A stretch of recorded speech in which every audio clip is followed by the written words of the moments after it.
Pyramus must draw his sword to kill himself, and that the ladies cannot abide. How answer you that? By Larkin, a pearly is fear. And I believe that we must leave the killing out when all is done. Will the ladies be afraid of the Lunian? I fear it, I promise you. Perhaps. I shouldn't step on your foot. I should find them some sight with my bowels. Masters, consider with yourselves. To bring in, God shield us, a lion among ladies, is a most dreadful thing. You must name his name, and half his face must appear through the lion's neck, and he himself must speak through, saying thus, or to the same effect, ladies, or fair ladies, I would wish, or I would request, or I would entreat you not to tremble, not to fear, my life for yours. If you think I come hither as a lion, 'twere pity on my life. No, I am no such thing.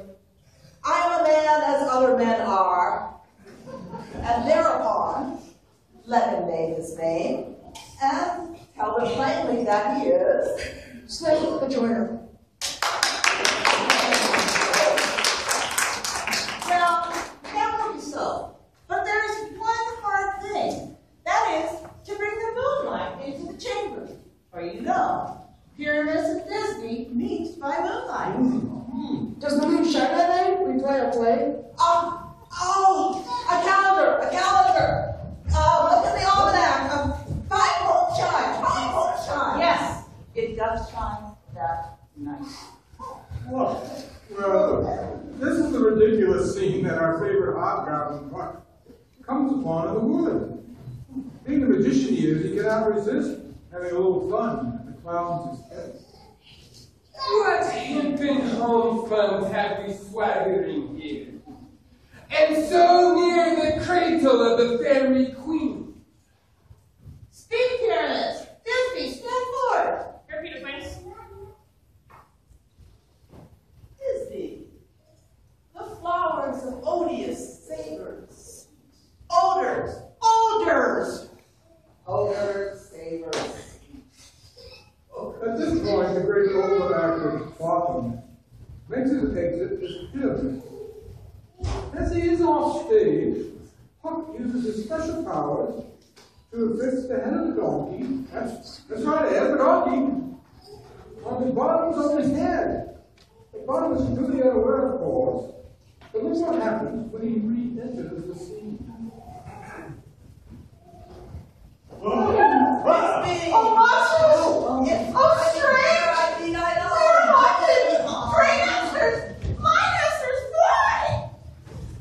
Why did they run away? This is a knavery of theirs to frighten me. Oh, Blossom! The art has changed! What has happened? Ah, you see a donkey head of your own. I see their knavery. This is to make an ass of me.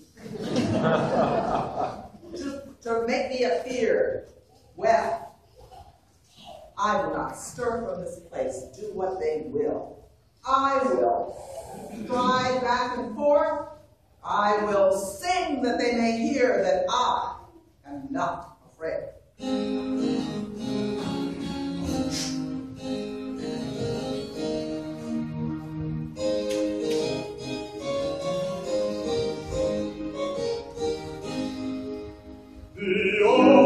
Birds so black of hue, with orange honey there, but frozen with its note so true.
so. But I do love thee. Therefore, go with me, and I will give thee fairies to attend thee. Aye, fairies, come forth. Where shall we go? What shall we do? Be kind and courteous to this gentleman. Walk his walks and gamble his hours. Feed him with apricots and dewberries, purple grapes, and green figs and mulberries. Fan his eyes with moonbeams, and nod to him ears, and give him courtesies. Hamilton, Come with us, so that to thee we may attend. or apricots, golden sweets. It would be dewberries or moonberries that bring no favor, and you shall have them. Come now with us while the moon is high. While dreams of happiness float through the sky. Come, you can your every wish.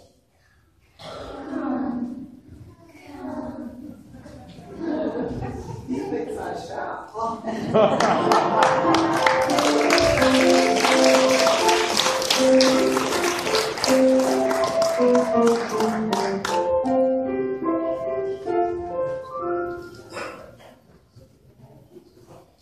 I wonder if Titania be yet awakened, then what it is that next came in her eye.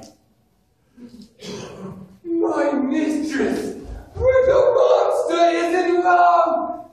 So, when it came to pass, Tatiana awoke and straightway loved in that donkey. This falls out better than I could devise. But hast thou latched the Athenian's eyes with the love juice, as I think you do? I took him sleeping. That is finished too.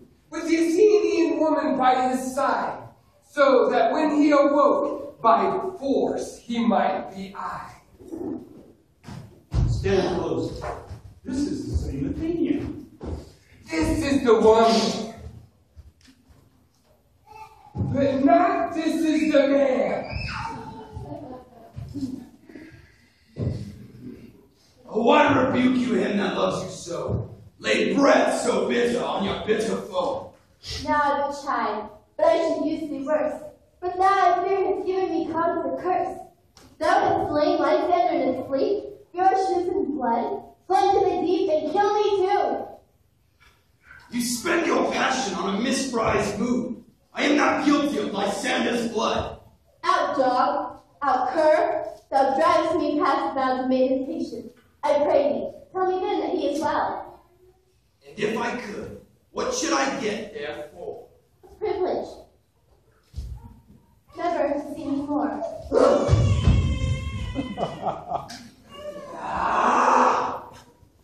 There's no following her in this fierce thing. Here therefore a while, I will remain.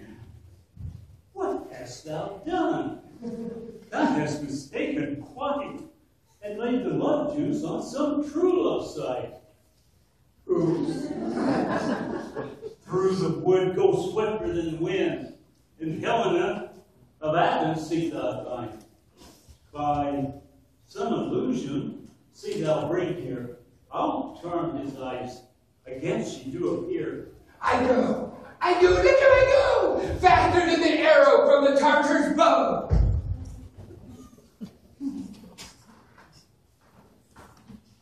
Flower of this purple dye, hit with Cupid's archery, sink in apple of his eye,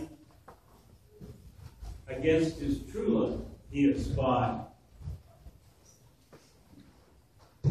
Captains of my fairy band, Helena is here at hand, and this youth mistook by me, pleading for a lover's fee. Oh, what fond pageants we might see! Lord, what fools these mortals be!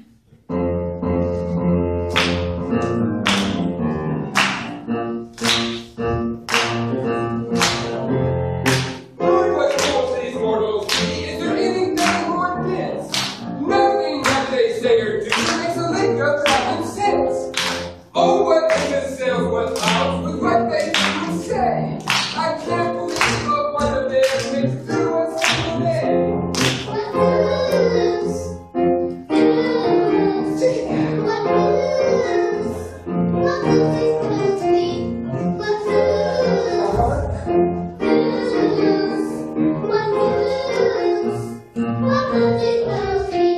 Their brains move at a snail's pace, but their mouth moves so much faster.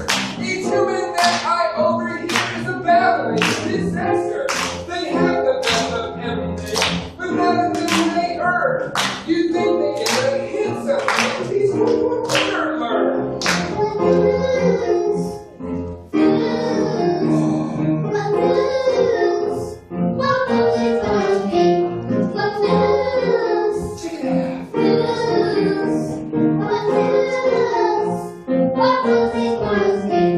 They're terrible at living life, as you can plainly see. I ask you what and then again, what fools these mortals be?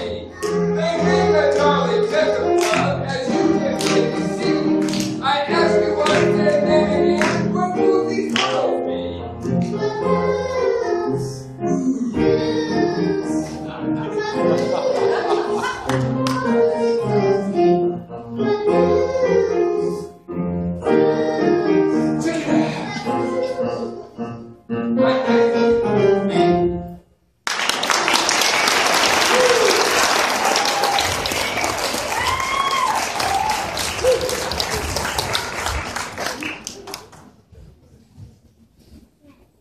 Fool, perhaps. But love can be such a foolish thing.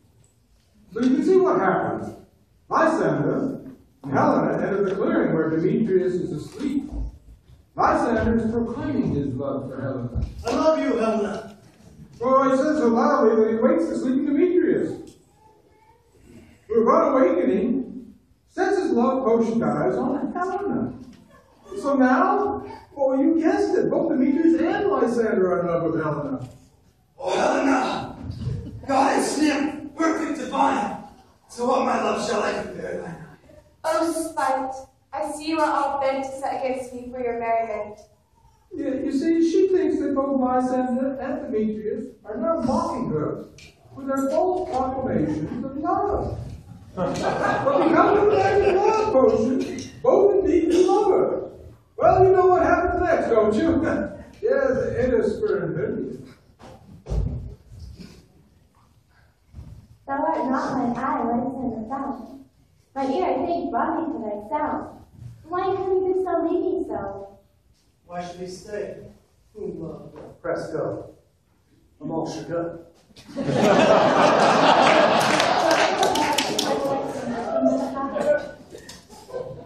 Lysander's love, that would not let him by. Why seekest thou me? Could not this make thee know the hate I bear thee made me leave thee so? You speak not as you think. It cannot be.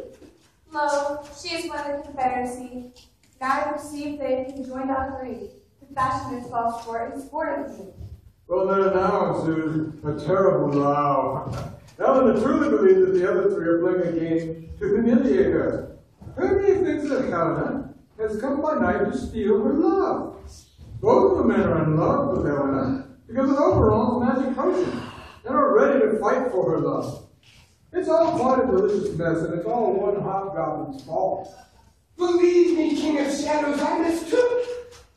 But I am a sort. Kind of glad because this jangling of theirs is a sport. Seest these lovers seek a place to fight. Hide, therefore, Robin. Overcast the night.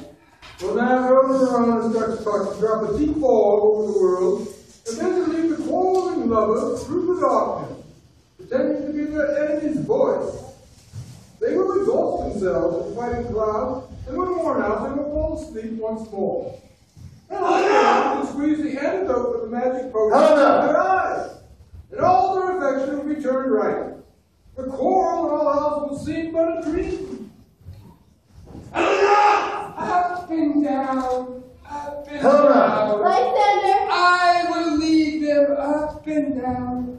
I am feared in field and town. Goblin lead them up and down. Eleanor!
Meanwhile, Oberon has drawn the reverse spell into Titania.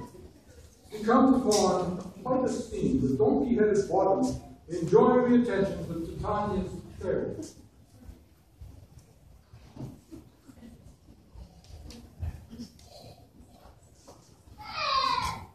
Come sit thee down upon this flowery bed, while I thy gentle, amiable cheeks do coy, and stick thus roses in thy sleek, smooth head, and kiss thy fair, large ears, my gentle joy. Where is Peas Blossom? Ready? Oh, Peas Blossom scratched my head. And, where's Cobweb?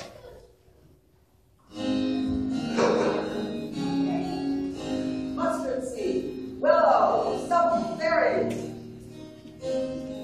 Scratch my head and help Peas Blossom out.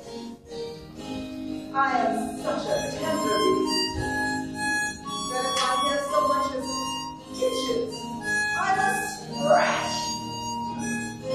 I do love thee. I dote on thee.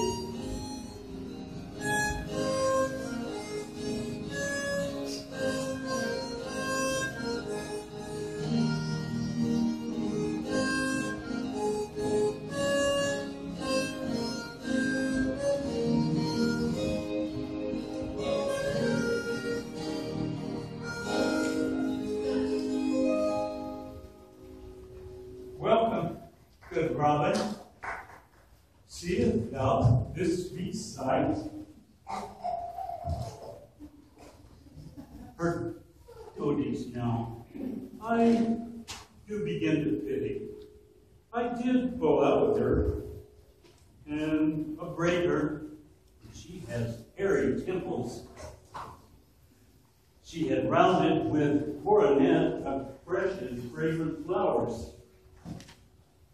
I did then ask her for the changeling child, which she did give me. I will release the fairy queen.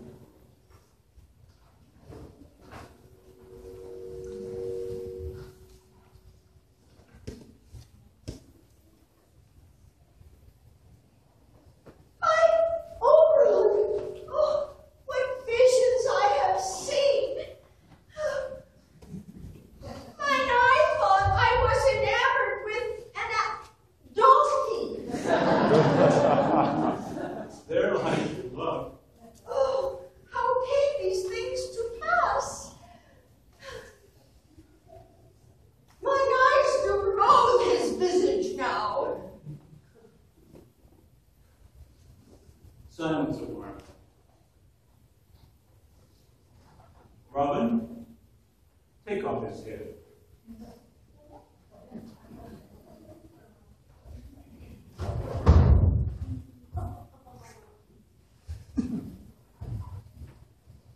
And when thou wakest, own eyes.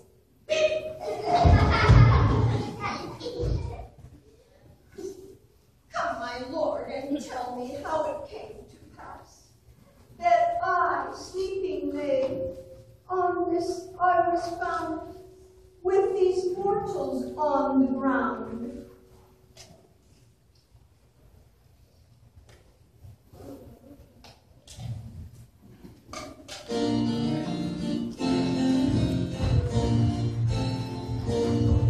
We rise up singing this morning, we greet this fresh new day. God delivered us and Son to streets which are born today. We bring in this and work on the shadows of autumn. We'll dance in the east, join in the song of our going on. Let's celebrate this morning. Join the ring and song, and joy of morning, hear the bell of the dawn. Let's celebrate together. Bring the will and cheer, and standing morning, all here.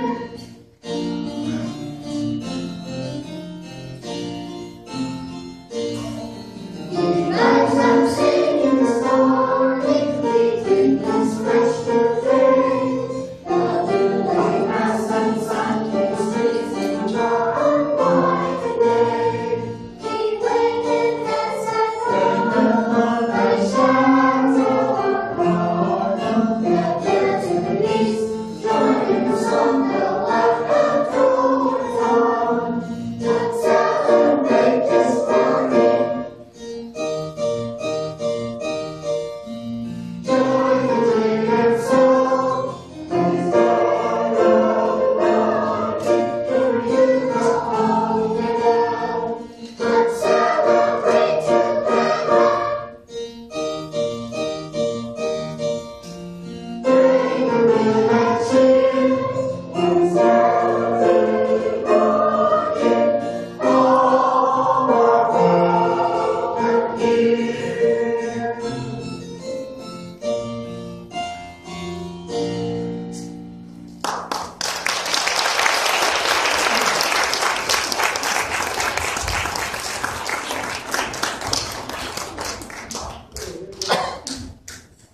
Well, there was no like sings to welcome the morning sun, and of course, Theseus and his soon-to-be bride, Hippolyta, as well as Hermia's father, Egypt, and all of their friends.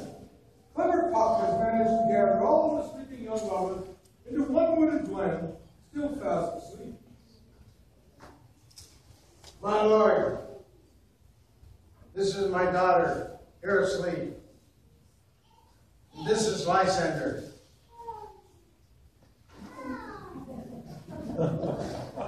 This Demetrius is.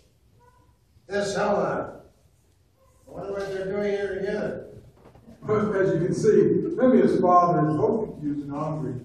But Theseus sums it up and beckons all to return to Auburn to be married. 3 and 3. We'll hold a feast in great solemnity.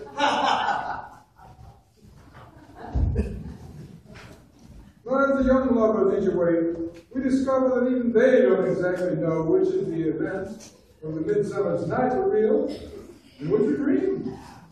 What they do know is that now Demetrius loves Helen, and Lysander is back to being in love with Hermia.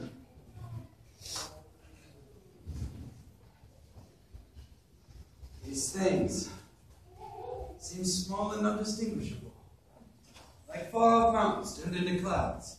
You think that see these things in part of that, and everything seems double. So many things that I found Demetrius, like a jewel, my own, and not my own. Are you sure that we are awake? It seems to me that yet we are asleep, we dream. Do not you think the Duke was here and bid us follow him? Yea, and my father, answered Hippolyta. But he did bid us to follow to the temple. Why then, if we are awake, let us follow him. And on the way, let us recount our dreams. last to awake, of course, the apartment.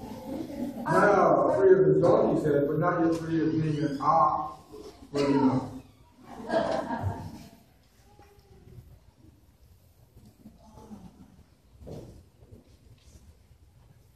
I have had a most rare vision. Man is but a donkey if he thinks to expound upon this dream. Methought I was. But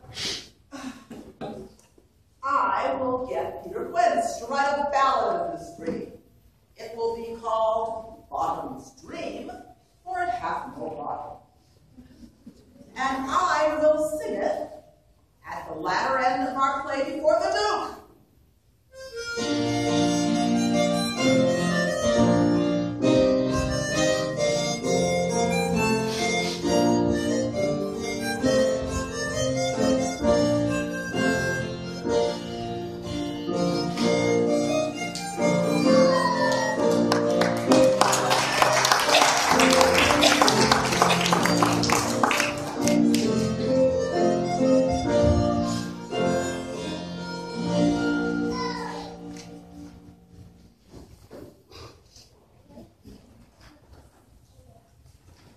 Everyone has gathered at the place of the wedding. Now, not just wedding, one wedding, but three. The mechanical play has been chosen to be performed, so they are present with all their buffoonery. Here come the lovers, full of joy and mirth. Joy, gentle friends, joy and fresh days of love accompany your hearts. That is the time for the evening's entertainment.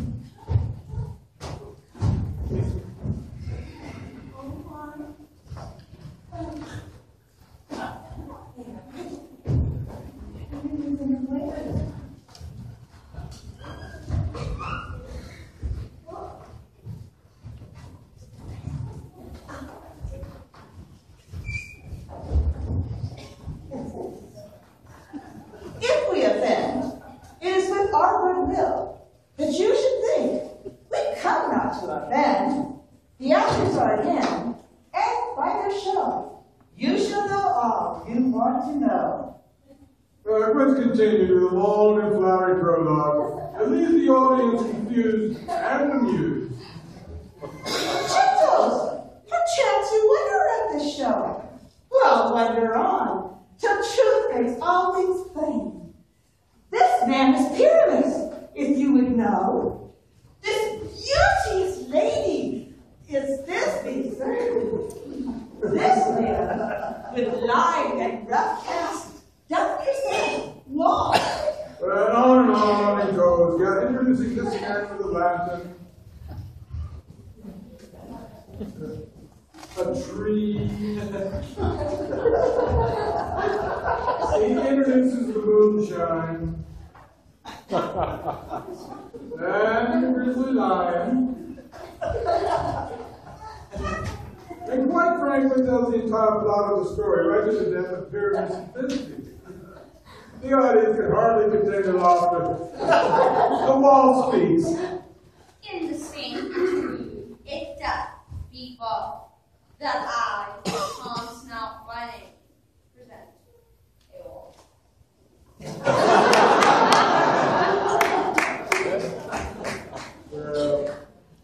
Flute plays the woman Thisbe, with a womanly voice and with his beard tapped into his costume.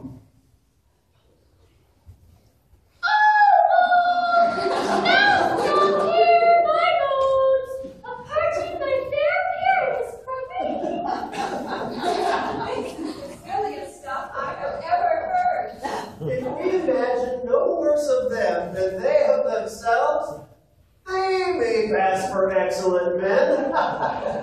Here come two gentle beasts in, a man and a lion. You ladies, you whose gentle hearts do fear, the smallest monstrous mouse that creeps on the floor, may now, perchance, both quake and tremble here, when lion and wildish rage dog roar. He tells the audience, of course, that it's just he's not a real lion. Let us listen to the moon. This lantern does the moon present. He should have worn the thorns on his head. This lantern does the horned moon present. Myself, the man of the moon, seems to be. Well, as you might suspect, it all went downhill from here. This is all there is to. Where is my love?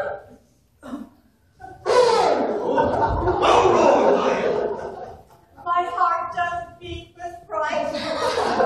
Well run, Thisbe. Well, shivered.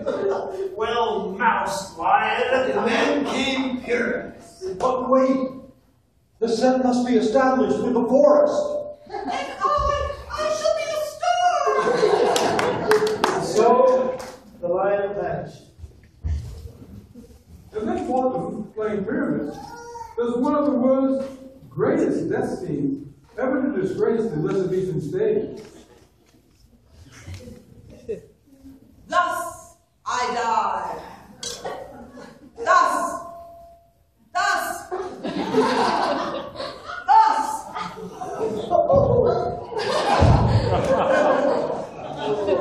I am dead.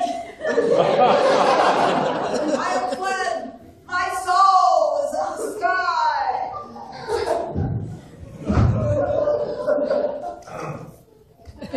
Tongue, lose thy light. Moon, take thy flight. Die.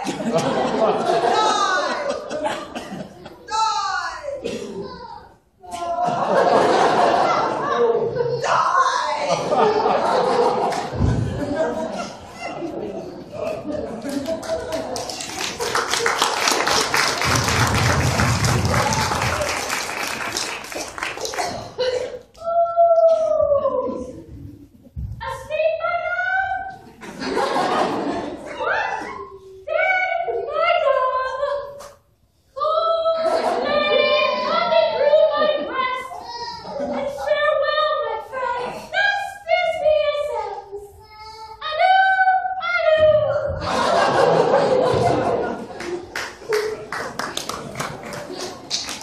Moonshine, star, and lion are left to bury the dead. I am on the tree, too. Would you like to see the epilogue or hear a recognized dance from our company? No epilogue, I pray you, for your play needs no excuse. But come, your burgomaster, leave your epilogue alone. Thespians, my good comedians,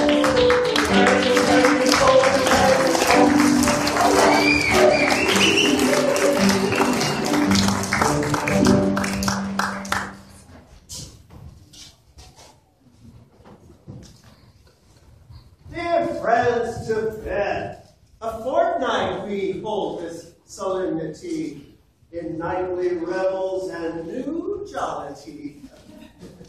The king and queen instruct all of the others to scatter through the hall and drop their blessings on all who love them.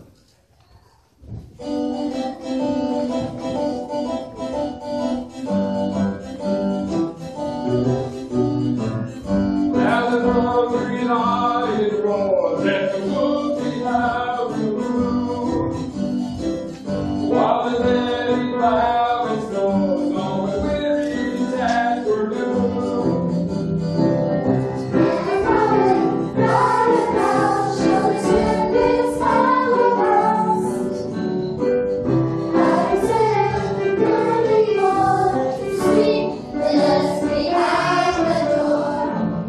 This is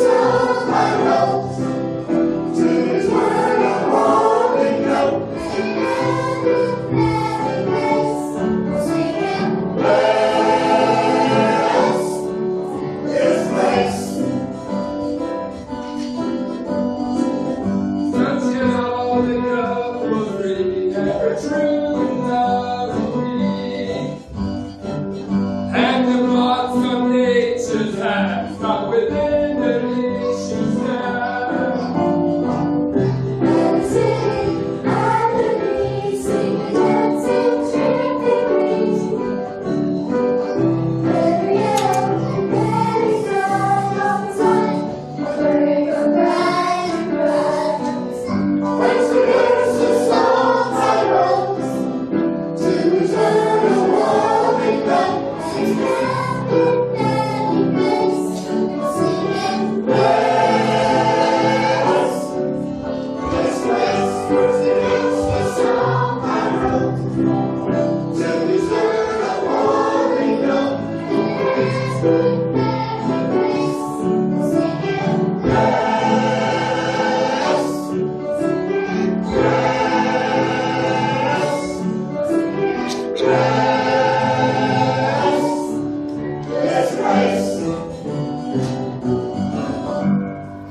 If we shadows have offended, think but this and all is mended, that you have all but slumbered here as these visions did appear.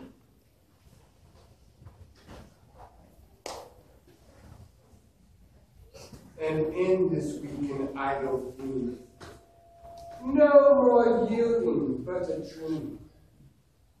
Gentles, do not reprehend. If you pardon, we will mend. For I am an honest puck. And if we should have unearned luck, then I shall scrape the serpent's tongue, and we shall make amends ere long. Or else puck a liar call. So good night unto you all. Take my hand if we be friends, and Robin shall restore amends.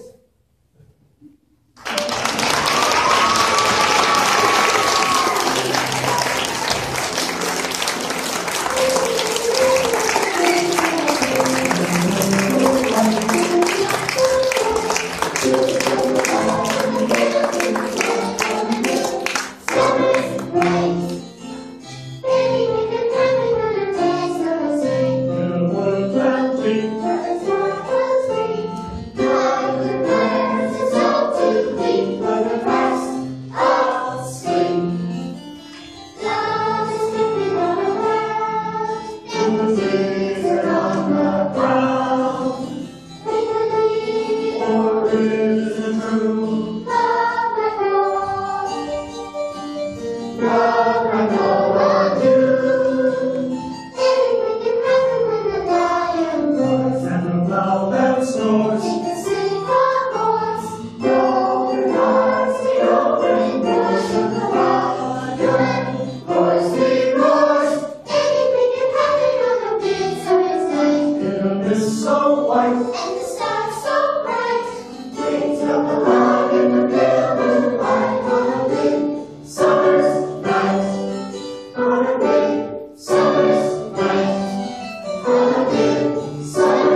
Yeah.